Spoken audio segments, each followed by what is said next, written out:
suggesting that I killed my wife. You're saying that I crushed her skull and that I shot her? How dare you? When I came home, there was a man in my house. I fought with this man. He had a mechanical arm. You find this man. You find this man.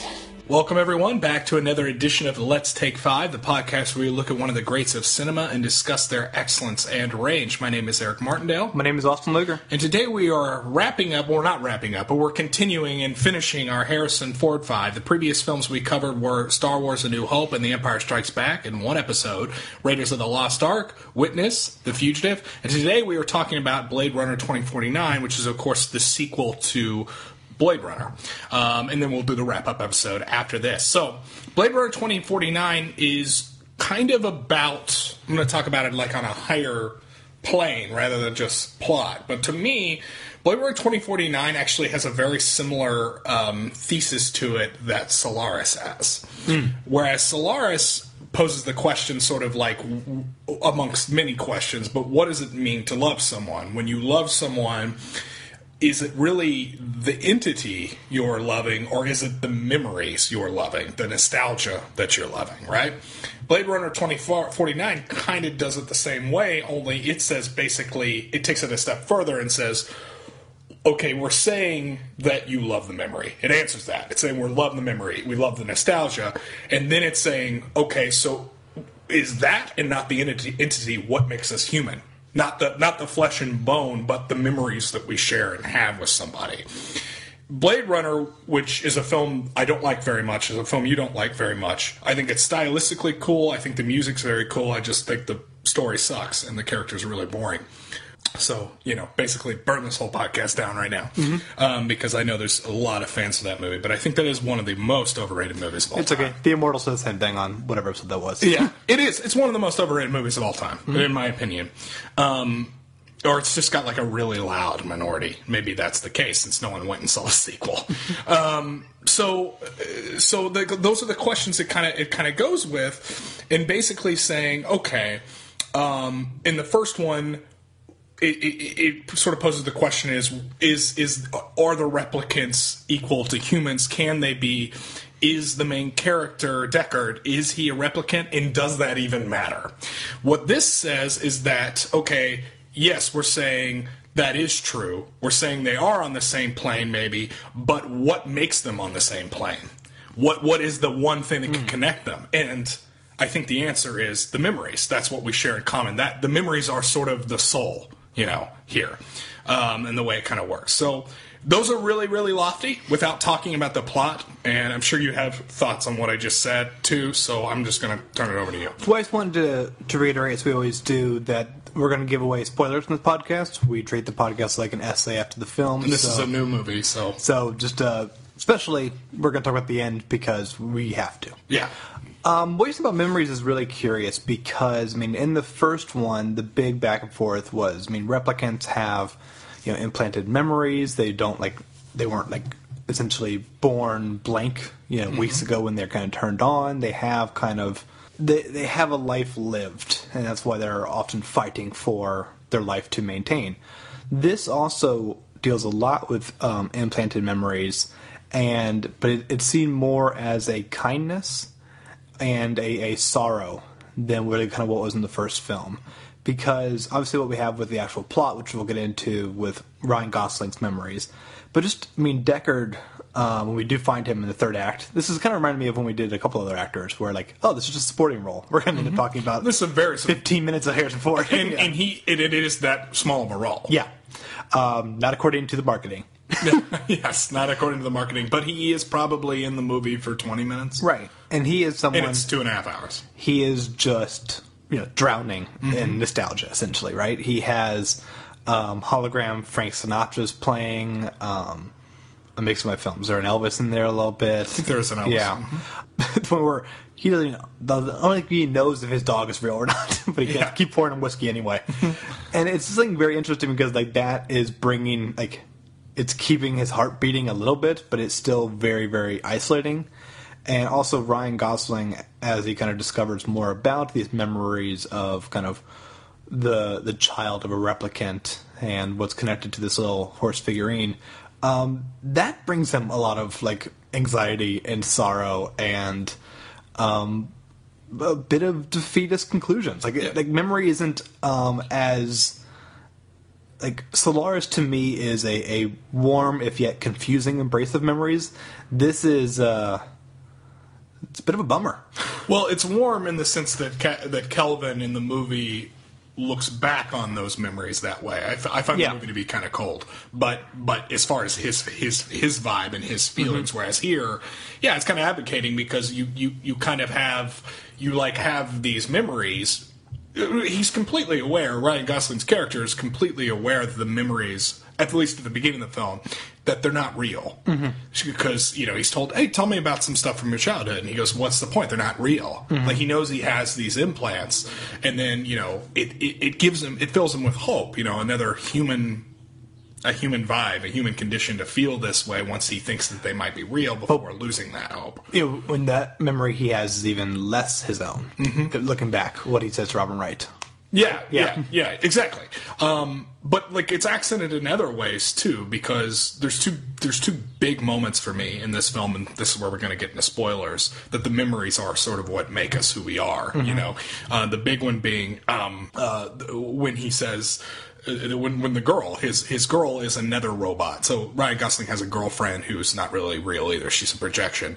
And when her memory card is literally crushed, she dies. And those memories are... But see, I use the word die there naturally.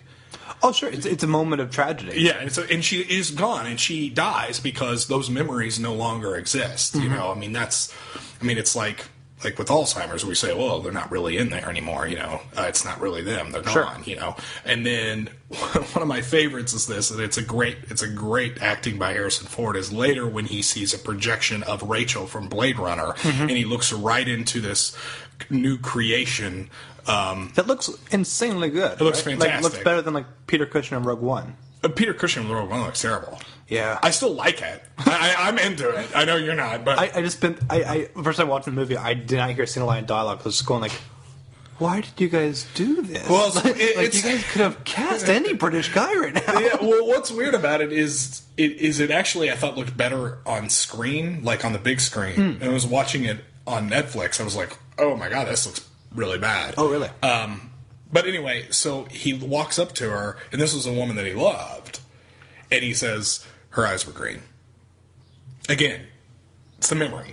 And then they shoot her. And then they kill her, right. Which, like, to me is another kind of element of sadness, because it's the inability to return to a memory as well, right? It's never like... They make a point that when they have like the Frank Sinatra holograms, much like all technology in the Blade Runner films, it's just imperfect. Well, that's kind of the thing with Solaris too, though, right? Well, I mean, but Solaris has like an engulfing dreamlike capacity of which you can just kind of rest in it. Okay. I mean, Blade Runner has, by definition, there's like not by definition, there's like broken technology. Like it's a dirty. It's a world with dented flying cars, But he would quite literally face the same sort of abstract concept, because in this, by the fact that like Kelvin chooses to stay with her even though it's not really her, and does that disservice to memory. He would have the same thing with Rachel in this film, sans the memory. Correct. Which is the big component here. But it can't be replicated in the same way like Solaris is, because again, like, you have the glitching Sinatra, which is the story of the film. Yeah, and the ultimate tragedy of it, because the thing when I first started watching it, I went in with crossed arms, because I don't like the director. I don't like Blade Runner. I was confused by the good reviews. I just was skeptical. Like, you guys like Blade Runner, so yeah, exactly. I was mostly going in. It's like it's gonna be very pretty. And a free afternoon. Roger Deakins nailed it. Now they won his Oscar. I'm weirdly going to go see films because the cinematographer. They're so pretty. I told you too. I think I texted you. You were saying it's really good, and so I saw an afternoon screening, and I was really into it, really liking it. And there was a point when the plot essentially begins that I was excited and stopped caring, because once you have the idea of a replicant child, I go, oh, it's interesting, and they go, and it's Ryan Gosling. I go, fine. Let's do another Chosen One Special Boy fantasy story. Sure. And then it wasn't that at the end, which is why I liked the ending a lot, because I am very tired of the like, I guess, the sword out of the stone, and now we have to go do this now. But also, though, it doesn't mean he's still not the chosen one. You know, that's the weird thing about memory in this film. Well, no, 'cause I think, like... No. Yeah. He saves Deckard. He still followed the path of the chosen one. You just find out, no, like, you're not, but you still did the things. You still did a good thing. Yeah, I mean, the memories were placed there by the chosen one that sort of put him on the path to take him on his adventure, but it doesn't mean he's not Rey from Last Jedi. Sure. You know, Rey is a nobody, but she still does the thing that the chosen one would do. Right. This is still the same case here. For at least to me, at least that's the way it was for me. Well, it's just a curious thing because the reason why I find Ryan Gosling's character so interesting, especially in connection with his robot girlfriend, they're both robots, robot boyfriend and girlfriend, is that more than like other robots you see in storytelling, these are constantly reminded to you that they are objects of function. The opening titles say like, yes, we did replicants again, but this time they actually obey. You know, and so he has a job to do, and he does the thing, and he doesn't like glitch or malfunction. He actually does the thing the whole movie. She is also doing the thing.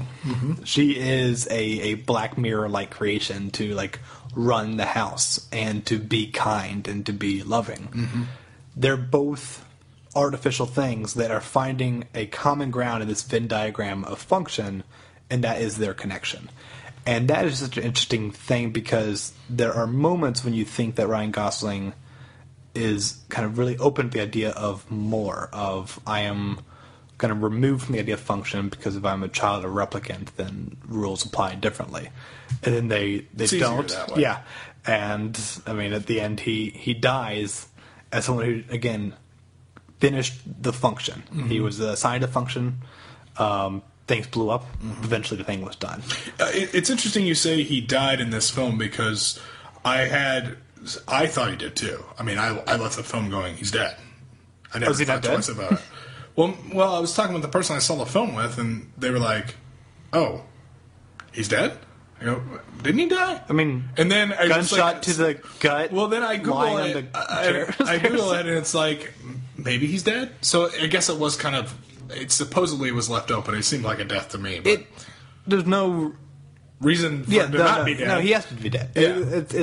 It's a bloody. Well, there's not going to be a sequel to this film anyway because it didn't make any money. So. It's true, and if they do, hopefully it's like another 30 years later. I'll watch Blade Runner 2075 because like it's now proven that it is a ripe franchise for stories that don't have to be a direct sequel. Yes, you have Edward James Olmos in this.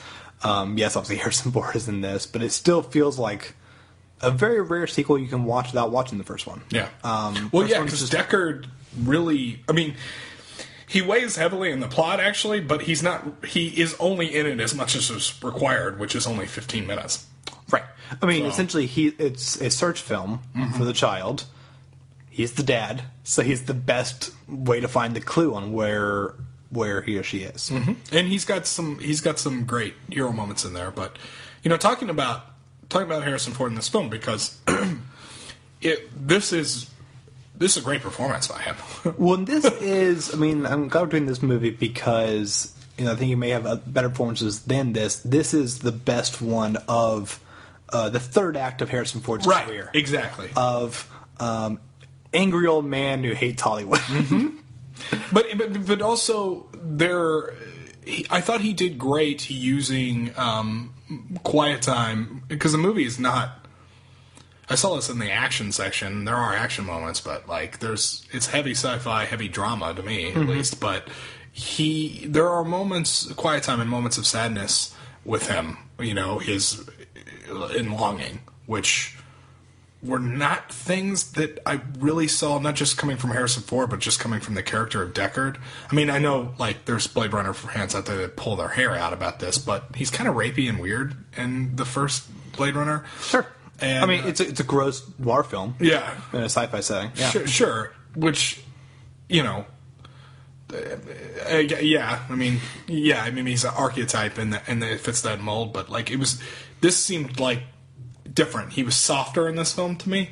And that's what's so interesting about like Harrison Ford, because I mean, obviously we talked a lot about kind of, at least for me, I forgot how compassionate Richard Kimball is, and John Book and Witness. These are very warm characters with still a gruff Ford exterior.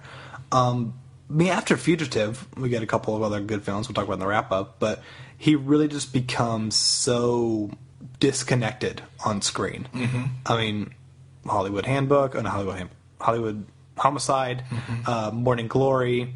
Even when he's fine, he still doesn't care. Yeah. It's very obvious he doesn't care on screen. It wasn't until Star Wars The Force Awakens, at least I remember like going in worried that like, I really hope he cares this time. Yeah, I agree. I had the same vibe, and he did. He did. And I think he's better in this film, but he did. I mean, you're right. In this one, I think it's a more complicated thing for him to chew on, and I think also maybe Force Awakens also awakened him trying and film again. Yeah, no, because I think you're right. It's something rather special because like his entrance in this is so interesting because. I mean, my joke is that this is how he greets any guest to his home. It's just a long, extended fight scene of get out of my house. Then offering them scotch when they won't leave. Yes.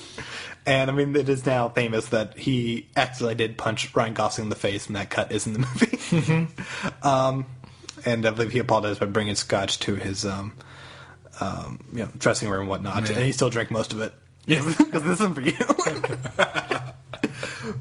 But there's something about, to me, Harrison Ford embracing his role not only as like a representative of these characters everyone loves, that he's been kind of like pushing back against since like the film's wrap, basically, but also like both films embrace the complexities and failures of being a father of this in Force Awakens. That's true, which is really cool in this film because you think you're following the son.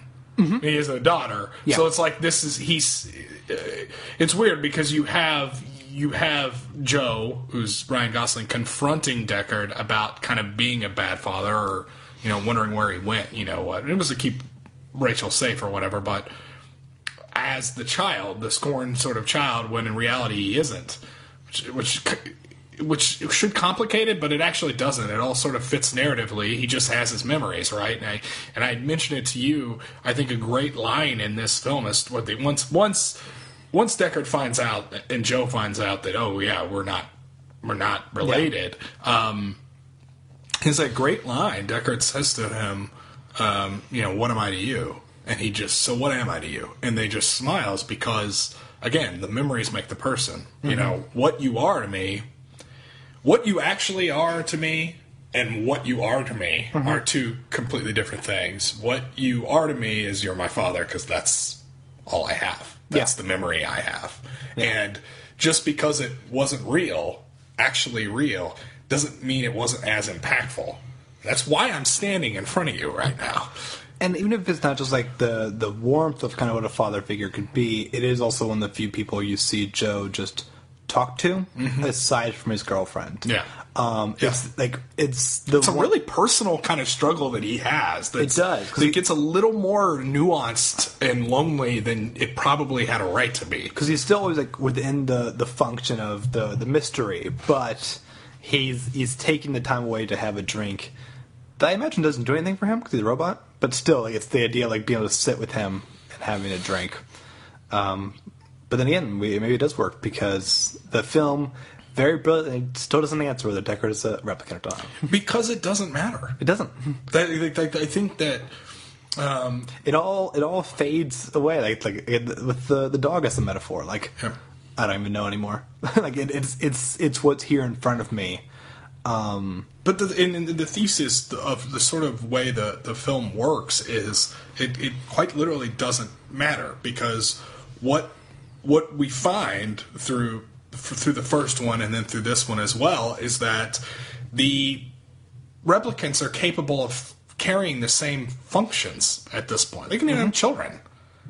So it's like, honestly, what does it matter if he is a replicant other than just the mystery of it? And I think that, to be fair, I do think that was posed by the first Blade Runner, too. It was, and the novel by Philip K. Dick. Yeah.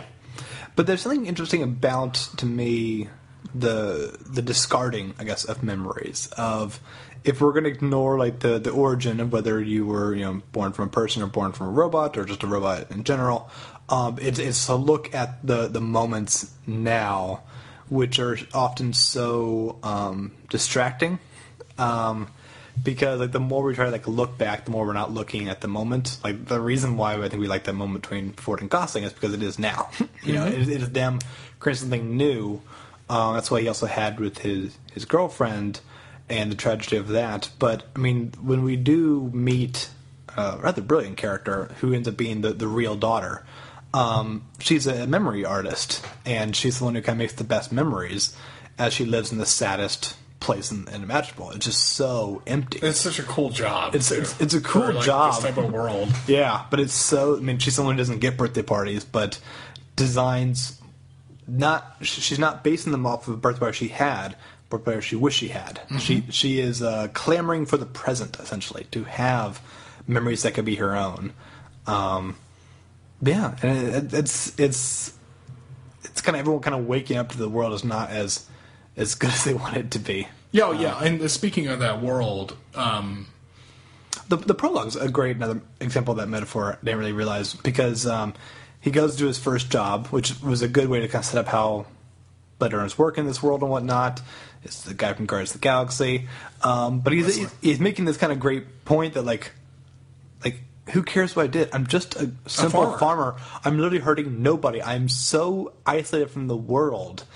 All I'm doing is providing crops, and this is a world that needs more crops. It definitely is. So I was going to say that the world does a good job of, first of all, carrying what the predecessor had done as far as keeping the world, because that was one thing that was consistent and good about the original film. Yeah, the score also was fantastic in this, and the look of it. But yeah, it's a really, really gross place to live. I mean, it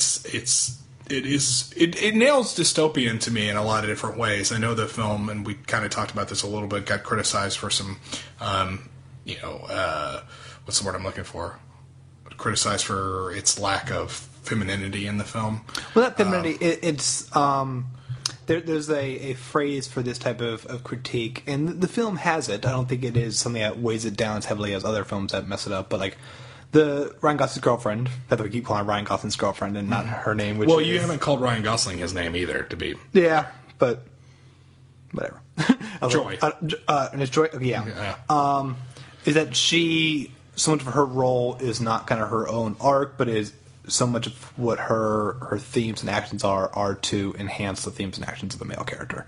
There's a phrase for that, whereas I do think that she is a really interesting and well-developed character. It's an isolated narrative of we're going to be just following Joe / Kay. Which happens to men all the time, too. I think it's only a bigger deal, because as a woman, I mean, that's what supporting characters do. I mean, that's what Hannibal Lecter does to Clarice Starling, too. Like, it's his own movie afterwards. Well, yeah, so what? It's terrible, though. Right, but I'm just saying, like, and that's a great character, too. And I think Joy's a great character in this movie. I mean, that's possible. It happens. It's kind of the nature of supporting characters. Sometimes you get your own arc, sometimes you don't. Bill the Butcher doesn't have an arc either. So anyway, there's that, but also the world itself is like, it's gross. I mean, like the way sexuality is used in the movie is never glorifying it. It's usually like kind of disgusting. Like you see the naked version of Joy later, the big version of her, and she's got dead eyes. And it's really creepy. Yes. And it's like, again, this is Joy without her soul. Mm-hmm. What we saw. And maybe Joy's storyline just resonated with me more as it did completely support Ryan Gosling's character, but it also supported, I think, the narrative of the film, which was she was just memories. Right. And those are gone. Yeah. He's just memories that aren't his own. own. And you can't replicate that. And you can't replicate that. Exactly. Good. You said it in such a... I've heard that word replicant or replicate somewhere before. A word that was not in the novel. I forget what they called in the novel. They're just robots. But do sheep... do androids dream of electric sheep? So androids probably. Yeah. They're probably called androids. This was nominated for 5 Oscars. Mm-hmm. 1, 2 of them, cinematography and visual effects. Can't argue with that. I can, because although rewatching it, visual effects are better than I remembered it. holy shit, those apes are so good looking. Boy Planet Apes. Super boring movie, way too long. Don't really recommend it, except when you just watch photographs and go, wait, is that an actual ape? No. I think they always look silly to me, but that's literally why I haven't seen any of them. Oh, I mean, it's now photorealism of like the craziest kind. That. But has it won for any of the other movies? No, it got snubbed for 3 films, and they got like significantly better each Apes film of the trilogy. Unfortunately, the story got worse each one. The first one's still the best story, but that is insane. Well, it lost sound editing to Dunkirk, sound mixing to Dunkirk. I was going to say, can't argue with that either.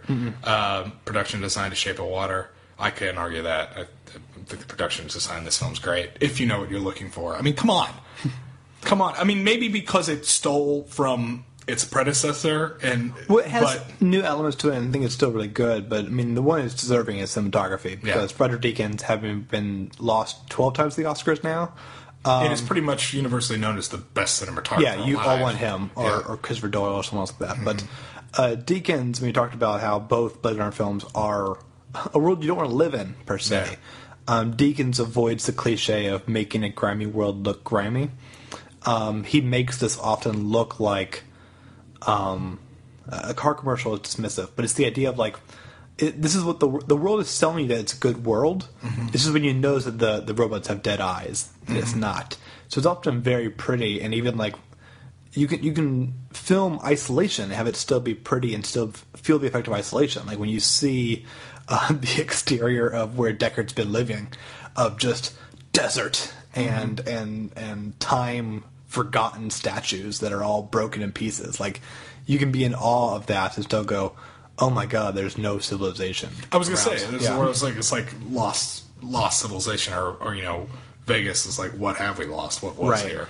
So he just enhances the theme so well, which is good because Denis Villeneuve films sometimes forget to be good, and yet everyone loves them still. So whatever. Well, this one is good, and this one is my favorite of his films. I didn't see that many movies last year, as you know. I did see Shape of Water, but. This was my favorite movie of the year. I do feel like if it had made more money, it would have been nominated for Best Picture. The way they nominate genre films just to get people to watch because they made money.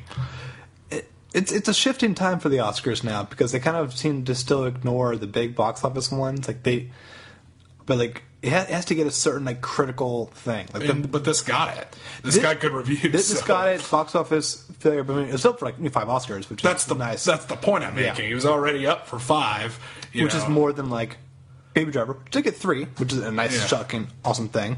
That made more money.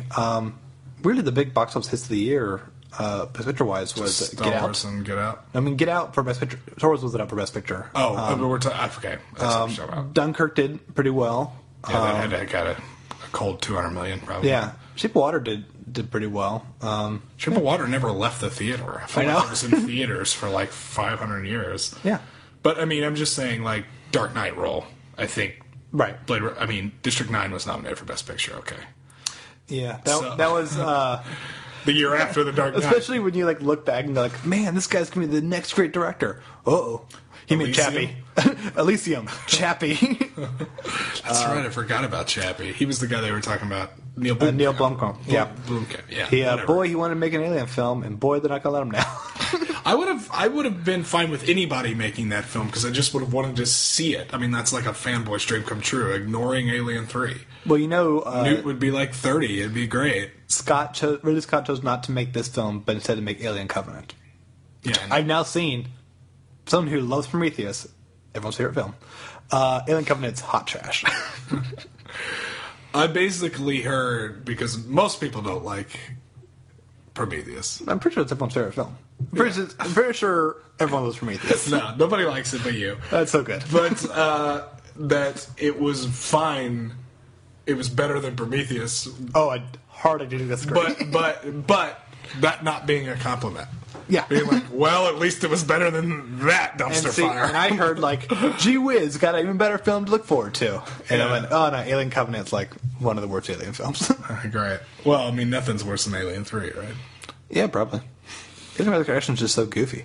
Alien Resurrection, hard to hate. They at least had a good time. Alien 3 is like Blade Runner 2049 without any soul in it whatsoever. That's one I'm also most to rewatch because I didn't like it, but now I realize Paul McGann's in it, and he was the 8th Doctor. You got to watch more Paul McGann stuff. Charles Dance in it too, man. Yeah. And they just kill his character out of nowhere. They build this guy up, and then he just dies. I was like, why? Why is he even here? And he was on the toilet too.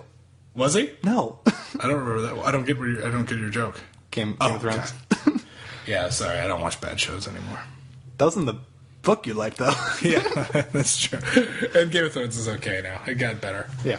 Anyhow, I think we did talk a lot of other franchises at the end, but that's okay. It's okay, man. It's just our memories. You know, it's just our memories. That's right. Yeah. Speaking of memories or art being immortal, fuck, I don't know. Go to theartimmortal.com. Let us know what you think of Blade Runner 2049. Do you like it more or less than the original? Do you think this is a good representation of Harrison Ford during his gruff, angry stage? Let us know what you think. Also, you can follow us on Twitter at The Immortals Pod. You can also check out other podcasts, including The Immortals, which reviewed quite a double feature this week with The Act of Killing, perhaps the greatest and most upsetting documentary of the century, and Jane the Virgin, the happiest show on TV. It's so good. Ad Absurdum is going to be back either this week or next week, so keep that subscribed. I'm not going to tease what it is, but it's also a genre film of dystopia. And I did just tease what it is. With no real hints. But we'll be back next Wednesday when we're going to be talking about Harrison Ford wrap-up. Where's we find you, Eric? Constant Aversion. That's my YouTube channel. Nice. All right, so we'll see you all next Wednesday when we talk about Harrison Ford some more and announce our next 5. Until then, I'm Austin Luger. I'm Eric Martindale. Bye, everyone. BB. Got her name? Officer KD6-3. That's not a name. That's a serial number. All right.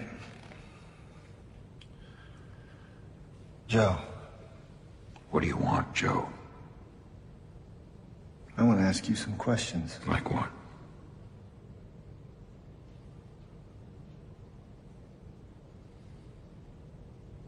Like, what was her name? The mother of your child.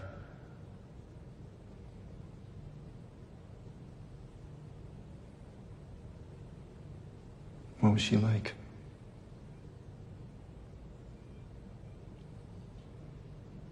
You two live here together? Too many questions. I had your job. I was good at it. It was simpler then. Why are you making it complicated? Why don't you just answer the question? What question? I didn't figure you as one for bullshit. What's her name?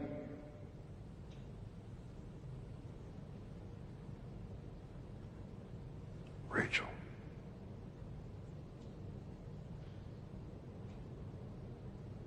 Her name was Rachel.